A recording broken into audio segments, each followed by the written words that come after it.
how did we get here? How did we get in this position where we have become such an unhealthy nation and our children are at risk?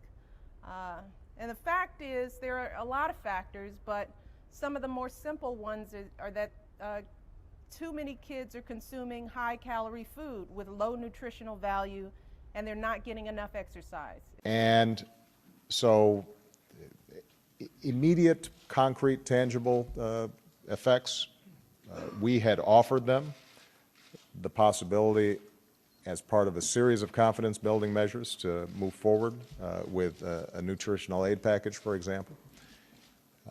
And we are prepared to take steps to improve relations, which is why we have offered nutritional aid to North Korean mothers and children.